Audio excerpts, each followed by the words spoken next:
மாலை வணக்கம். நடைபெறுகின்ற நாடாளுமன்ற தேர்தலை முன்னிட்டு பாரதிய ஜனதா இயக்கத்தின் சார்பாக போட்டியிடுகின்ற நான் உங்கள் வேட்பாளராக இந்த பகுதியுடைய வளர்ச்சிக்காகவும் இந்த மக்களுடைய மேம்பாட்டிற்காகவும் இந்த தொகுதியிலே என்னென்ன காரியங்கள் செய்ய வேண்டும் என்பதை அறிந்து மக்களுடைய தேவைகளையும் கேட்டறிந்து இந்த தொகுதியுடைய வளர்ச்சிக்கு என்ன செய்தால் சரியாக இருக்கும் என்பதை புரிந்து கொண்டு அதற்காக அனைத்து தரப்பு மக்களையும் சந்தித்த வகையிலே நாங்கள் எதிர்பார்த்து கேட்டு அறிந்து கொண்ட தேவையான திட்டங்களை பற்றியும் வளர்ச்சி பணிகளை குறித்தும் உங்களுக்கு இங்கே வாக்குறுதிகளாக நான் உங்கள் மத்தியிலே வைக்க ஆசைப்படுகிறேன். இதிலே முக்கியமான எல்லா பிரச்சனைகள் குறித்தும் எல்லா தேவைகள் குறித்தும் தொழிற்சாலைகள், தொழில்கள், விவசாய பிரச்சனைகள், மக்களுக்கு அடிப்படை பிரச்சனை எதெல்லாம் வேண்டுமோ அதையெல்லாம் இதில் இணைத்திருக்கின்றோம். நீங்கள் பார்த்து மக்களுக்கு வேறு ஏதாவது விடுபட்டிருந்தால் எனக்கு சொல்லுங்கள். இல்லை என்றாலும் உங்களுடைய அறிவுரையும் ஏற்றுக்கொள்ள தயார். ஏன்னா நீங்கள் பல பேருடைய வாக்குறுதிகளாக பார்த்துட்டு வந்திருப்பீங்க. செயல்படுத்த முடியாத கட்சியெல்லாம் வாக்குறுதி கொடுத்துருப்பாங்க. நான் சொல்கிறது எங்கள் கூட்டணி சார்பாக எல்லா மக்களுடைய தரப்பு பிரச்சனைகளும் தீர்ப்பதற்கு இங்கே தேர்தல் அறிக்கையில் வாக்குறுதிகளாக கொடுத்துருக்கணும். இதில் நீங்கள் பார்த்து கொள்ளலாம். நான் சொன்னதை போல் தொழிற்சாலைகள் வசதி, விவசாய வளர்ச்சி, பெண்கள் வளர்ச்சி, இளைஞர்களுடைய வளர்ச்சி, பாதுகாப்பு, இந்த ஒட்டுமொத்த கிருஷ்ணகிரி நாடாளுமன்றத்தில் இருக்கக்கூடிய வாக்காளர்களுடைய வருமானம் உயர்வதற்கு என்ன காரியங்கள் செய்தால் இதை கொண்டு போக முடியுமோ அந்த காரியங்களாக மனதில் வைத்து இந்த தேர்தல் அறிக்கையை உங்களுக்கு நான் கொடுத்திருக்கேன். மக்களுக்கு சென்று சேர்ப்பது உங்களுடைய தலையாய கடமை. நாளைக்கு அனைத்து சேனல்களும் அனைத்து செய்தித்தாள்களும் இதை மிக முக்கியமாக நீங்கள் பிரசுரித்து வெளியிட வேண்டும் என்று கேட்டுக்கொள்கிறேன். காரணம், அனைத்து விதமான தேவைகளுக்கும் இங்கே நாங்கள் குறிப்பிட்டிருக்கின்றோம். விடுபட்டவைகள் எதுவும் இருக்காது. ஆகவே பாஜகவின் தேர்தல் அறிக்கை இன்றைக்கு மீண்டும் மோடி வேண்டும் மோடி என்ற அடிப்படையில் வைத்து 3வது முறையாக ஐயா மோடி அவர்கள் 400 இலக்குடன் பாராளுமன்றத்துக்கு செல்கின்ற போது கிருஷ்ணகிரி நாடாளுமன்றம் அதில் ஒன்று இருக்க வேண்டும் என்பதற்காக மட்டுமல்லாமல் இந்த பகுதியில் இந்த பணிகளை செய்தால் நாளைக்கு மக்களுக்கு நன்மை பயக்கும் என்ற வகையிலே எண்ணி பார்த்து மக்களை சந்தித்து, தொழில் அதிபர்களை சந்தித்து, விவசாயிகளை சந்தித்து, சுய உதவி குழுக்களை சந்தித்து, இது எல்லாத்துக்கும் மேலாக என்னுடைய சுற்றுப்பயணம் 2 முறை நாடாளுமன்றத்தினுடைய அனைத்து பகுதிகளும் நான் போய் வந்திருக்கிறேன். அவருடைய வேண்டுதல் என்ன என்று நன்காக அறிந்து வந்து அதற்காக இந்த அறிக்கையை தயாரித்து உங்களுக்கு கொடுத்திருக்கிறேன். இதை தயவு செய்து நல்ல முறையில் வெளியிட்டு வெளியிடுவதன் மூலமாக பிஜேபி பெறக்கூடிய வாக்குகளை இனியும் அதிகமாக பெற்றுத்தர வேண்டும் என்று உங்களை கேட்டு போடலையா? களி தான் லிட்டில் இங்கிலாந்து. அந்த மெயினான இடம் அதான் சுற்றுலாத்தலம். அதை போட்டுக்கலாம். 36,000 கோடின்னு சொல்கிறீங்க.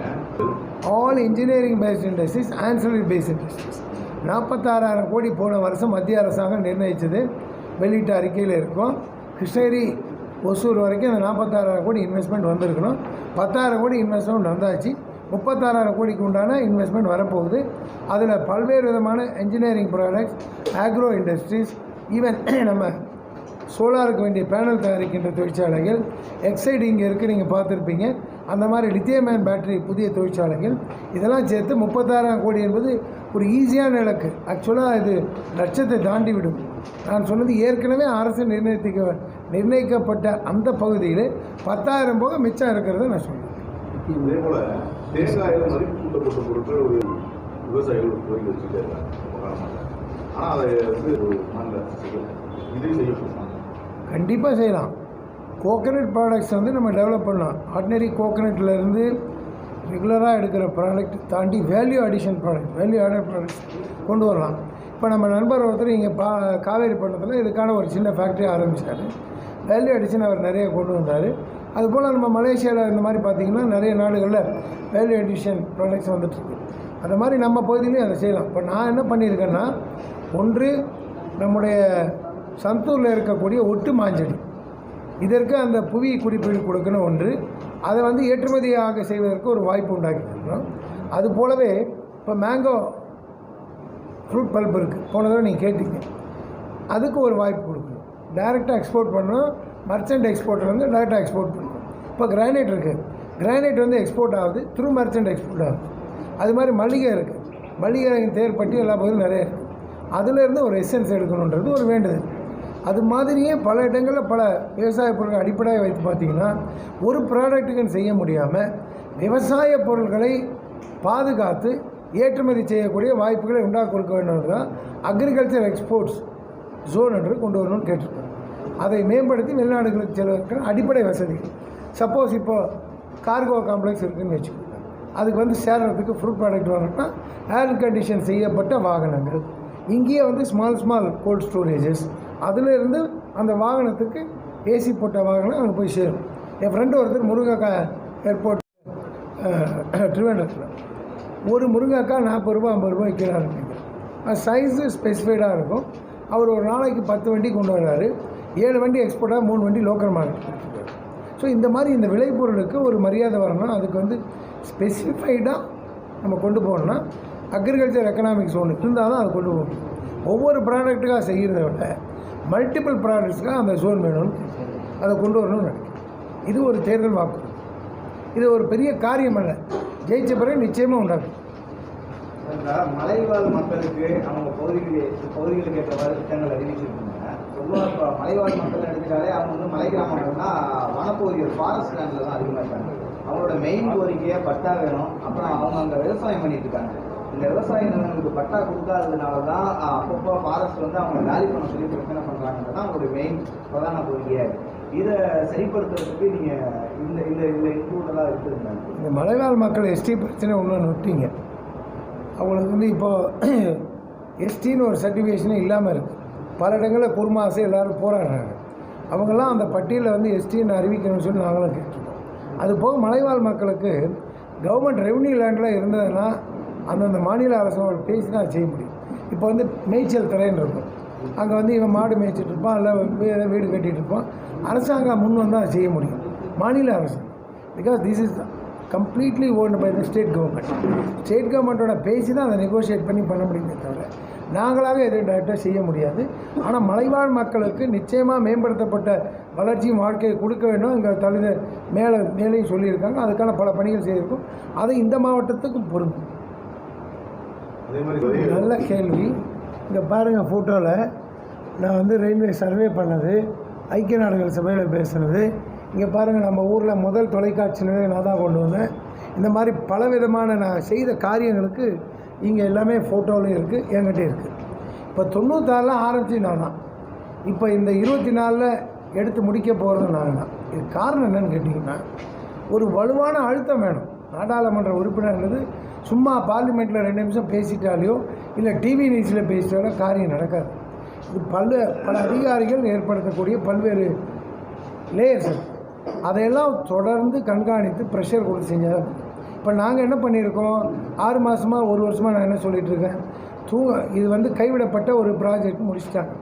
இல்லைன்னு சொல்லி ரீசர்வே பண்ணி அந்த சர்வேயில் உங்களுக்கு பலமுறை சொன்னேன், அந்த சர்வேயில் 3200 கோடின்னு சொன்னான். அவ்வளோ கோடி போட்டால் ROI வராது ரயிலுக்கு. அதனால் மாற்றி போடணுன்றதுக்காக சூளகிரி மலைப்பகுதியை குடையாமல் அது சுற்றிட்டு போய் அந்த சாணமாவில் காடு போயிருக்கு. அந்த காடு பகுதியில் நேராக கொண்டு போனால் மாநில அரசாங்கத்திட்ட பர்மிஷன் பண்ணணும். இந்த 2 பிரச்சனை வந்தது. அதனால் அந்த இடத்துல லிட்டில் பிட் ஹை குவாரிடாராக பண்ணி கார்கொண்டப்பள்ளியில் கொண்டு போய் சேர்த்துறதுன்னு DPR முடிச்சாச்சு. 2700 கோடிக்கு எல்லா வேலைகளும் முடிஞ்சிருச்சு. தேர்தல் அறிவிக்கப்பட்டுட்டா அது யாரும் அறிவிக்க முடியல. இப்போ இது எங்கே போகுதுன்னா, முந்தின நாள் நிர்மலா சீதாராமன் அம்மையார்ட்டு நான் பேசிட்டு இருந்தேன். அம்மா, இந்த ஃபைல் உங்கள்கிட்ட வரும். இப்போ ரயில்வே மினிஸ்ட்ரியிலேருந்து நித்தி ஆயோக் போகும், நித்தி ஆயோக்லேருந்து மேடத்துக்கு போகும். அவங்க கிளியர் பண்ணியாச்சுன்னா கேபினட் கமிட்டிக்கு போச்சுன்னா 1 டே தான் அதை கிளியர் பண்ணுவாங்க, அனௌன்ஸ்மெண்ட் வந்துடும். என்னை பொறுத்த வரைக்கும் இந்த தேர்தலுக்கு பிறகு 2 மாதங்களில் இந்த அனௌன்ஸ்மெண்ட்டு பிரைம் மினிஸ்டர் கையெழுத்து போட்டு வரும்.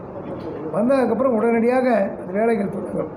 ஏற்கனவே இன் பிரின்சிபல் எப்படி ஒத்துருக்கோன்னா, ரயில்வே அவர் 2000 கோடி போடுறத 700 கோடி வந்து பிரதமருடைய கதிசக்தி நிதின்னு இருக்குது. அந்த நிதியிலேருந்து எடுத்து முடிவு பண்ணிருக்கு. அது PM ஆஃபீஸும் ஓகே பண்ணிட்டாங்க. இப்போ இது எப்படி நடக்குன்னு கேட்டிங்கன்னா, ஒரு ரயில்வே ஜோனல் ஆஃபீஸ்லேயும் டிஆர்எம் ஆஃபீஸில் ஒரு ப்ராஜெக்ட்னு உட்காரும்போது engineering department, construction department, valuation department, estimation department, finance department, இப்படி 50 ஆஃபீஸர் உட்காந்துருப்போம். இப்போ அதில் என்ன பண்ணிட்டோம்னா 2 பேர் எந்தெந்த ப்ராஜெக்ட்டுக்கு பணம் இல்லையோ, எந்தெந்த ப்ராஜெக்ட்டு கதிசக்தியில் எடுக்கணுமோ, அதனால் பிரைம் மினிஸ்டர் ஆஃபீஸ் வந்து அந்த கதிசக்தி இன்சார்ஜ் 2 பேர் போட்டாச்சு. இப்போ பெங்களூரில் டிஆர்எம் ஆஃபீஸில் எனக்கு மீட்டிங் நடக்குது. அந்த 2 பேரும் வந்தாங்க. இதுக்கு உண்டான ஒப்புதல் அவங்க கொடுத்துட்டாங்க. கிருஷ்ணகிரி, ஜோலார்பேட், ஒசூர் ரயில்வே ப்ராஜெக்ட்டுக்கு 10ஆவதுக்கு கதிசக்தியில் எடுத்துக்க சொல்லி பிஎம் சொல்லிட்டாருன்னு சொல்லிட்டாங்க. இப்படி இந்த நிலைகள்லாம் வரும்போது 2 மாதங்களில் வந்து அதற்கான அறிவிப்பு வரும். அது உடனே வேலைகளும் துவங்கப்படும். இதில் மாறுபட்ட கருத்தே கிடையாது. நிச்சயமாக இந்த காரியம் நடத்தி முடிக்கும். எனக்கு என்னென்னா மேஜராக நான் கொண்டு வந்த ப்ராஜெக்டை நான் செய்து முடிக்கணும்னு ஆசை. இது ஒரு மிகப்பெரிய வரப்பிரசாதம். அதுதான் மெட்ரோவும் சொன்னால் அதான் விமான நிலையம் சொல்லியிருக்கேன். உங்களுக்கு பலமுறை சொல்லியிருக்கேன். முந்த நாள் நிர்மலா சீதாராமன் ஏர்போர்ட்டில் உட்காந்துருக்கும்போது இந்த பிரச்சனை ஆரம்பிச்சது தான். மேடம், இந்த ஏர்போர்ட்டுக்கு ரன்வே இருக்குது, டெர்மினல் இல்லை, ஃப்ளைட் விடமாட்டேன்றான். 2 பேரையும் உட்கார வச்சு பேசுகிறதுக்கு சிந்தியா சொல்லியிருக்கேன். நீங்களும் கொஞ்சம் பண்ணிங்கன்னா சரியாக இருக்கும். ஸோ வாய்ப்புகள் வந்து பிஜேபி அரசாங்கம் தான் 3வது முறை டெல்லியில் வருது. ஆனால் நிச்சயமாக அதை முடிச்சு. மெட்ரோவும் அதே மாதிரி தான். மெட்ரோக்கு இன் பிரின்சிபல் அப்ரூவல் வந்து ஹர்தீப் சிங் புரி ஏற்கனவே கொடுத்துட்டார். இவங்க டிபிஆரே ப்ரிப்பேர் பண்ணாதப்பவே ஸ்டாலினும் சித்தராமையா முன்னிருந்த அரசாங்கம் எல்லாம் டிபிஆர் ப்ரிப்பேர் பண்ணாதப்பவே இன் பிரின்சிபல் சென்ட்ரல் கவர்மெண்ட் அக்செப்ட் ஆகிடுச்சு. ஏன்னா 2 மாநிலமும் இணைந்து செய்யக்கூடிய முதல் ப்ராஜெக்ட். அதனால் ஃபண்டிங் வந்து 50% சென்ட்ரல் கவர்மெண்ட், 50% ஸ்டேட் கவர்மெண்ட். இப்போ டிபிஆர் நாம் வந்து ரயில்வேல முடிச்சிட்டோம். இவங்க டிபிஆரே ஒன்றும் ப்ரிப்பேர் பண்ணி சப்மிட் பண்ண. டிபிஆர் சப்மிட் பண்ணியாச்சுன்னா கொண்டு போகும். மேம்படுத்தப்பட்ட அந்த மேம்பாலம் தான் எஸ்டிமேட் போட்டிருக்காங்க. ஒன்றும் காரியம் நடக்கலை. ஒன்று அது கீழே அந்த ஹாஸ்பிட்டலை பொறுத்தவரைக்கும் இன்னொரு பாயிண்ட் என்ன சொல்லியிருக்கேன். மாநில அரசாங்கம் ஹாஸ்பிட்டல் திறந்து எத்தனை வருஷம் ஆச்சு? எடப்பாடியாக இருக்கும்போது ஹாஸ்பிட்டல் திறக்கப்பட்டது. இன்றைக்கி 3 வருஷம் ஆச்சா? ஒரு ஏழை நோயாளி அங்கே போயிட்டு வரது கூட மாநில அரசு ஒரு பஸ்ஸு கூட கொடுக்கலையே இன்னை வரைக்கும். ஏன் கொடுக்கல? ஒரு டவுன் பஸ் போடலாமே. அதனால் என்ன லாஸ் ஆகிட போகுது? இலவசமாக 4 பஸ் ஒரு பஸ்ஸும் கூட கொடுக்கலையா? அது எவ்வளோ பெரிய சாபக்கேடு மக்களுக்கு. அது அந்த மாதிரியே அங்கே இருக்கிற குடிநீரை பற்றி நான் ஏற்கனவே ஆய்வு பண்ணி சொன்னேன். குடிநீருக்கு இவங்க காவேரி வாட்டர் யார் கையில் கொடுக்கறது? மாநில அரசாங்க கையில். அதை ஏன் கொடுக்காம அங்கே போர்வெல் போட்டு அந்த தண்ணி எடுத்து குடிக்கும்போது உங்களுக்கு சோன எம்பியாக இருக்கும்போது ஒரு போராட்டம் நடத்தணும். அது வந்து ஃப்ளோரைடு அதிகமாக இருக்கின்ற குடிநீர்னு ஒரு போராட்டம் இருந்துச்சு. இன்றைக்கி போர்வெல் எடுத்தால் அந்த ஃப்ளோரைடு தான் அதிகமாக இருக்குது. அதனால் 700 பெட்டு 200 மாணவர்கள் படிக்கின்ற இவ்வளவு பெரிய ஒரு வளாகத்துக்கு காவிரி நீர் மாநில அரசாங்கம் கொடுக்காது. மிகப்பெரிய வருத்தம் அளிக்கிறது. கொடுக்கணும். அது மாதிரியே எம்ஆர்ஐ ஸ்கேன் ஆக இங்கே இந்த ஹாஸ்பிட்டலில் எம்ஆர்ஐ ஸ்கேன் இருக்குது. அவ்வளோ பெரிய ஹாஸ்பிட்டலில் எம்ஆர்ஐ ஸ்கேன் கிடையாது. இது ஏன்ப்பா மாற்றக்கூடாதுன்னா அவன் என்ன சொல்கிறான்னா, மாற்றுறதுக்கு 2 கோடி ரூபா செலவாகுமா, புதுசாக வாங்கி போட்டால் 80 கோடி செலவாகுமா, புதுசாக போடுங்க மாற்றியாவது போடுங்கன்னு சொன்னால் டிலே பண்ணிட்டு. It is the internal politics between the 2 state entities. இதுக்கு மேலே நாங்கள் அங்கே போய் ஒன்றும் பெருசாக செய்ய முடியாது. அம்மா திருச்சியிலேருந்து வந்திருக்காங்களே, இந்த அம்மாவும் அதான் சொல்கிறாங்க. சார் நாங்கள் லெட்டரை கொடுத்துருக்கோம் சார், ஒன்றும் நடக்கலை சார், இந்த காப்பீஸ் எல்லாம் எனக்கு கொடுங்கன்னு கேட்டுருக்கேன். Flat board, water supply board வந்து அதுவும் தமிழ்நாடு அரசாங்க கையில் தான் இருக்குது. அந்த குடிநீரை கொடுக்கறதுக்கு ஏன் எடுக்கிறாங்கன்னு புரியல எனக்கு. 330 கோடி ரூபாயில் 65% மாவட்ட சென்ட்ரல் கவர்மெண்ட் போகணும், 35% மாநில அரசு போகணும். ஏன் அதை கொடுக்க மாட்டாங்க புரியல. அதான் நான் 2 தடவை இன்ஸ்பெக்ட் பண்ணி கேள்வி கேட்டிருக்கேன். இது ஒரு ப்ராசஸ். ஆனால் இங்கே இருக்கிற எம்ஆர்ஐ மிஷினை 2 கோடி செலவு பண்ணி அங்கே மாற்றுறதுல என்ன கஷ்டம்னு புரியலையே.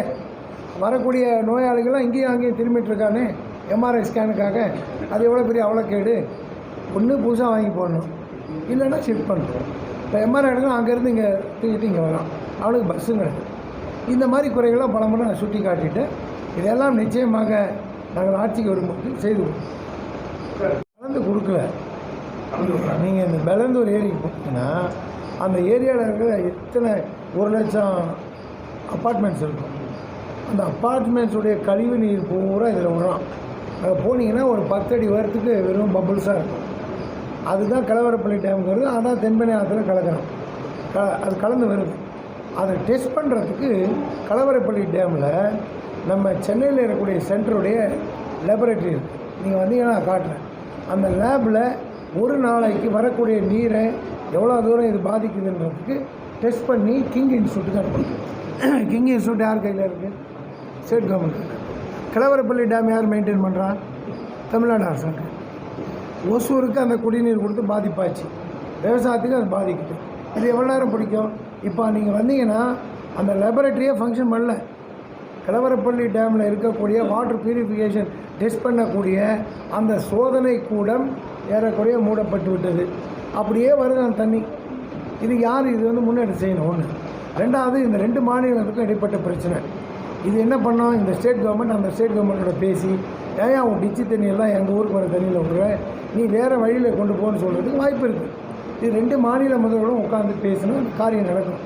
இன்னும் வந்து இந்த மாநிலத்துக்குள்ளே வரும்போதே அந்த தண்ணி குடிப்பதற்கோ விவசாயத்திற்கோ உகந்ததா இல்லையா என்பதை அந்த சோதனை கூட முடிவு செய்து கிங் இன்ஸ்டியூட்டுக்கு அனுப்பி ரிப்போர்ட் கொடுக்கணும். நீங்கள் வந்து as a பத்திரிகையாளராக கேளுங்க, எத்தனை தடவை நீ ரிப்போர்ட் எடுத்திருக்க, எத்தனை மாதம் எடுத்திருக்கேன்னு கேளுங்க. நத்திங்.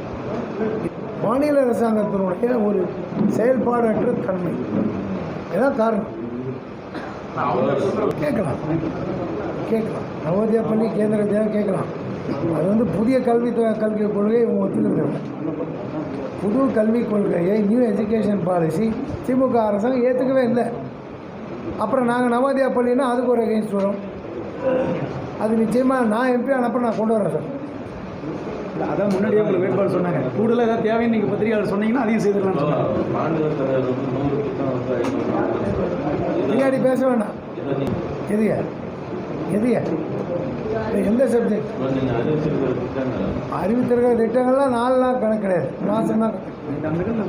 மாநில அரசாங்கத்தின் ஒத்துழைப்பு கிடைத்தால் ஓராண்டிலே முடிக்கப்படும். மாநில அரசாங்கம் ஒத்துழைப்பு கிடைக்கலன்னா அதுக்கு மேலேயும் போகக்கூடிய வாய்ப்பு. நான் ஒரு எக்ஸாம்பிள் சொல்கிறேன். நாட்ராம்பாளையத்துக்கு ரோடு கேட்டோம். எங்கேருந்து? நாட்ராம்பாளையம் டு ஒகேனக்கல் ரோடு. இப்போ 3 நாளைக்கு முன்னே கூட அங்கே இருந்தார். அந்த ரோடு போடுறதுக்கு 11 தடவை நான் கலைஞரை பார்த்துருக்கேன். உடனே என்கிட்ட இருக்காரு. 147 பாலம் கட்டணும், 400 சில்லற மரத்தை வெட்டணும்னு சொல்லி ஃபாரஸ்ட் டிபார்ட்மெண்ட்டை கையில் வச்சுக்கிட்டு கலைஞர் தாமதித்தார். எனக்கு தமிழ்நாடுக்கு ஒரு முதல்வரா பல முதல்வரான்னு கேட்டேன். நீங்கள் என்ன இவ்வளோ கோவப்படுறீங்கன்னு உள்ளே கூட்டு போய் சொன்னேன். என்ன பிரச்சனை சொன்னேன். நாட்ராம்பாளையத்து மக்களுக்கு நான் கொடுத்துருக்கிற வாக்குறுதி சாலை போடணும், அதை போடக்கூடாதுன்னு சொல்கிறது உங்கள் அதிகாரத்துக்கு உட்பட்ட ஃபாரஸ்ட் டிபார்ட்மெண்ட். அவங்கள கூப்பிட்டு ஒரு முதலமைச்சர் கன்வின்ஸ் பண்ணுறது எவ்வளோ நேரம் ஆகும்? இது மக்களுடைய கோரிக்கை, நாடாளுமன்ற உறுப்பினர் கோரிக்கை அல்ல. மக்கள் கோரிக்கை நான் பிரதிபலிக்க நான் இருக்கேன். அதுக்கு முன்னாடியே அங்கேருந்த 2 கேட்டையும் எடுத்துட்டோம். அது என்னுடைய பவர்லேயே இருந்தது. கன்சர்வேட்டர் பக்கத்து ரூமில் இருந்தார். அந்த மக்கள் கோரிக்கை ஏற்று அந்த 2 கேட்டு எடுத்தோம். இல்லைனா அதில் சாவு பிணம் போனால் கூட 700 ரூபா அந்த மாதிரி அந்த கேட்டெலாம் எடுத்தோம். இந்த சாலை போடுறது மாநில அரசாங்கத்து கையில் வரும்போது இந்த பிரச்சனை. இப்போ அதே மாதிரி சரவணன் இன்னொரு பிரச்சனை சொல்லுவேன். இந்த ரயில்வே ப்ராஜெக்ட் வரும்போது நீங்கள் வந்து நம்ம சாணமாவு ஏரியாவில் காட்டுக்குள்ளே போகிறதுன்னு முடிவு பண்ணிட்டீங்கன்னா மாநில அரசாங்கம் பர்மிஷன் நிலத்துக்கு வாங்கணும். மாநில அரசாங்கம் என்ன பண்ணுவாங்க? குறைஞ்சி 2 வருஷம் இருப்பாங்க பர்மிஷன், முடியல. அதனால தான் ஃப்ளை பண்ணி கொண்டு போக சொல்லிடுச்சு. இன்னும் ஒரு சிம்பிளான சொல்கிறேன்.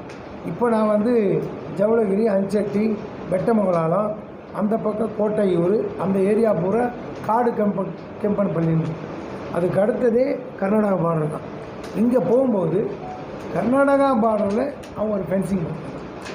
நாம் வந்து யானைகள் நம்ம தொகுதிக்கு வரக்கூடாதுன்னு மாநில எல்லையோரம் நம்ம ஃபென்சிங் போடுறது எவ்வளோ நேரம் பிடிக்கும்? சோலார் போட்டு ஃபென்சிங் போடலாம் இல்லை? ஏன் நம்முடைய அரசாங்கம் போடல? அதையும் நான் கோரிக்கையாக எடுத்துக்கிட்டு நான் என்ன சொல்லியிருக்கேன், பல இடங்களில் மாநில அரசாங்கம் இந்த ஃபென்சிங்கை போடணும். 1. 2வது, யானையால் பாதிக்கப்படக்கூடிய விவசாய பொருளுக்கு நஷ்டமாகாமல் இருக்கிறதுக்கு நஷ்டஈடு கொடுப்பதற்கு நாங்கள் புதிய காப்பீடு திட்டத்தை கொண்டு வரோம். It's a tailor made policy. If any elephant attacks, any damage happen for the crop or the agriculture products, we have to give the compensation. அது வந்து எல்லா பொருளும் கிடைக்கும். யானை மூலமாக பாதிக்கப்பட்டால் கிடைக்கும். இது ஒன்று. இந்த 2 பாயிண்ட்டு அங்கே இருக்கிற மக்களுக்கு வாக்குறுதியாக கொடுக்கும். அதையும் கொண்டு வரும். இப்போ எங்கே பிரச்சனை வருதுன்னா, சில ப்ராஜெக்ட்ஸ் பண்ணும்போது மாநில அரசாங்கம் உள்ளே வரும். அங்கே வரும்போது வேண்டாத பொண்டாட்டி கை போட்டாலும் கால் போட்டு குற்றம் அந்த நிலைக்கு போயிடும். அதனால தான் எங்களுக்கு சிக்கல். டபுள் இன்ஜின் சர்க்காராக தமிழ்நாட்டில் வந்துருச்சுன்னா இந்த கேள்விகளுக்கு இடம் இருக்குது. டபுள் இன்ஜின் சர்க்கார்னால் நான் சொல்கிற மீனிங் உங்களுக்கு தெரியும். மேலே எங்கள் தலைமை, இங்கே எங்களுடைய கூட்டணி தலைமை வந்தாச்சுன்னா முடிச்சிருக்கோம். சின்ன சின்ன விஷயம், சின்ன விஷயங்கள். இஎஸ்ஐ ஹாஸ்பிட்டல், இஎஸ்ஐ ஹாஸ்பிட்டல் கேட்டிருக்காங்க. இஎஸ்ஐ ஹாஸ்பிட்டலு 14-15 வருஷமாக இருக்குது. 2,14,000 எம்ப்ளாயீஸ் எல்லா ஃபேக்ட்ரியும் ஒர்க் பண்ணுறாங்க. அவன் வந்து இஎஸ்ஐ கார்டு வச்சுருக்கான். அவனுக்கு இஎஸ்ஐ ஹாஸ்பிட்டல் இல்லாத சின்னதாக இருக்கிறனால அங்கே இருக்கிற டாக்டர் என்ன பண்ணுறான், இங்கெல்லாம் வேண்டாம், நீ குணம் ஹாஸ்பிட்டலுக்கு போ, நீ காவேரி ஹாஸ்பிட்டலுக்கு போ, லெட்டர் கொடுத்து. அப்போ அந்த பெட்டு 50 பெட் இருக்கிற ஹாஸ்பிட்டல் ஃபில்லப் ஆகிறது. இப்போ நாங்கள் 300 பெட் ஹாஸ்பிட்டலாக மாற்றுறதுக்கு ரெடி, நாங்கள் ஓகேன்றோம். கண்டிஷன் என்னென்னா, இந்த 50 பெட் இருக்கு இல்லையா, இதில் 6 மாதமாவது குறைந்தது 75% நிறைஞ்சிருக்கணும். இந்த ஹாஸ்பிட்டல் மெயின்டைன் பண்ணுறது யார்? State government. பணம் கொடுக்குறது யார்? Central government. இப்போ 300 பெட் ஹாஸ்பிட்டலுக்கு பணம் கொடுக்குறது யார்? Central government. அது மெயின்டைன் பண்ணுறது யார் வரும்? State government. இந்த மாதிரி பிரச்சனைகள் தான் பல இடங்களில் பாதிப்பு. அதுக்கு மேலே இன்னொரு காரியம்